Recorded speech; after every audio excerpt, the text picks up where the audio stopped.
നല്ല തിക്ക് ഗ്രേവിയോട് കൂടിയുള്ള ഇങ്ങനത്തെ ചിക്കൻ കറി ഉണ്ടാക്കി ചോറിൻ്റെ കൂടെയും ചപ്പാത്തിയുടെ കൂടെയൊക്കെ കഴിക്കാൻ നല്ല ടേസ്റ്റാണ്. പുട്ട്, ഇടിയപ്പം ഒക്കെ എല്ലാത്തിൻ്റെയും കൂടെ നല്ലതാണ്. അപ്പോൾ ഇതെങ്ങനെയാണ് ഉണ്ടാക്കിയതെന്ന് ഞാൻ കാണിച്ചു തരാം. അപ്പോൾ ഞാനൊരു മിക്സിയുടെ ജാറെടുത്തിട്ട് നല്ല വലിയ 2 സവാള ഇതുപോലെ അരിഞ്ഞെടുത്തിട്ടുണ്ട് കേട്ടോ. എന്നിട്ട് കുറച്ച് വെളുത്തുള്ളി അതിലേക്ക് ആഡ് ചെയ്തു. ഇനിയും കുറച്ച് പച്ചമുളക്, കുറച്ച് ഇഞ്ചി കട്ട് ചെയ്തിട്ട് ഇത് ഒന്ന് ഈ പരുവത്തിൽ നമ്മൾ മിക്സിയിലിട്ടൊന്ന് അടിച്ചെടുക്കുക. വല്ലാണ്ട് അരയ്ക്കുകയും ചെയ്യല്ല, എന്നാൽ ചതഞ്ഞ് ഈ പരുവത്തിൽ വരണം. എന്നിട്ട് നമ്മളൊരു ചട്ടി എടുത്ത് വെളിച്ചെണ്ണ എന്തെങ്കിലും ഒഴിക്കുക. ഞാൻ വെളിച്ചെണ്ണ ഒഴിച്ചത്.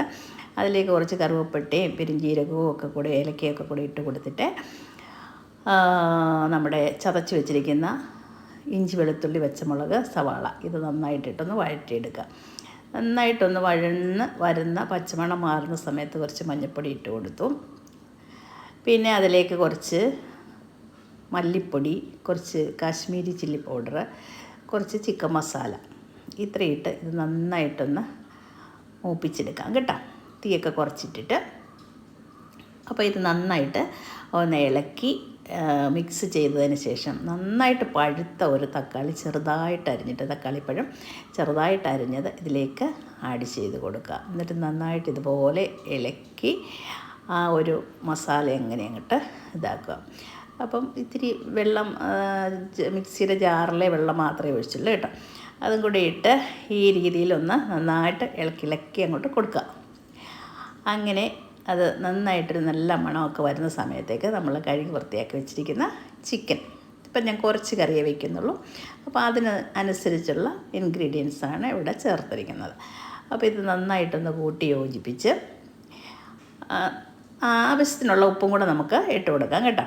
അപ്പോൾ ഇത് നമുക്ക് വരട്ടിയെടുക്കുക. നമുക്ക് വെള്ളമൊന്നും ചേർക്കാതെ വരട്ടിയെടുക്കുകയാണെന്നുണ്ടെങ്കിൽ ഇനി ഒട്ടും വെള്ളം ചേർക്കരുത്. അല്പം തിക്ക് ഗ്രേവി വേണമെന്നുണ്ടെങ്കിൽ ഒരു 1/2 കപ്പ് വെള്ളം മാത്രം ഒഴിച്ചു കൊടുക്കുക. കാരണം ചിക്കനിൽ നിന്ന് നന്നായിട്ട് വെള്ളം ഇറങ്ങുമല്ലോ. അപ്പോൾ ഇങ്ങനെ നന്നായിട്ടൊന്ന് ചെറിയ തീയിലിട്ട് ആദ്യം ഒന്ന് വേവിച്ചെടുക്കാം. അപ്പം ചിക്കൻ വെന്തോ എന്നുള്ളത് നമുക്ക് ഏകദേശം അറിയാമല്ലോ. അപ്പോൾ ആ സമയത്ത് നോക്കുമ്പോഴത്തേക്ക് ചിക്കൻ നന്നായിട്ട് വന്ന സമയത്ത് ഒരു ലേശം കുരുമുളക് പൊടിയും അല്പം ഗരം മസാല പൗഡറും കൂടെ അതിലേക്ക് ഒഴിച്ച് കൊടുത്ത് വീണ്ടും നന്നായിട്ട് നമ്മൾ എല്ലാം ഒന്ന് ഇളക്കി യോജിപ്പിച്ച് ഒരു 2 മിനിറ്റും കൂടെ മാത്രം വെച്ചാൽ മതി കേട്ടോ. അപ്പോഴത്തേക്ക് നമ്മുടെ കറി റെഡിയാണ്. അതിലേക്ക് അല്പം കറിവേപ്പിലയൊക്കെ ഇട്ട് കൊടുത്ത് ഇങ്ങനെ ഒരു തിക്ക് ഗ്രേവിയുടെ കൂടെ നമുക്ക് എടുത്ത് ചോറിൻ്റെ കൂടെ കഴിക്കാൻ പറ്റുന്നതാണ്. ചോറിൻ്റെ കൂടെ ആണെങ്കിലും ചപ്പാത്തിയുടെ കൂടെ ആണെങ്കിലും ഒക്കെ കഴിക്കാം. അപ്പം ഇത് എല്ലാവർക്കും ഇഷ്ടം ആയിട്ടുണ്ടെങ്കിൽ നമ്മുടെ ചാനലിൽ നിന്ന് ഫോളോ ചെയ്യുക. Okay, by.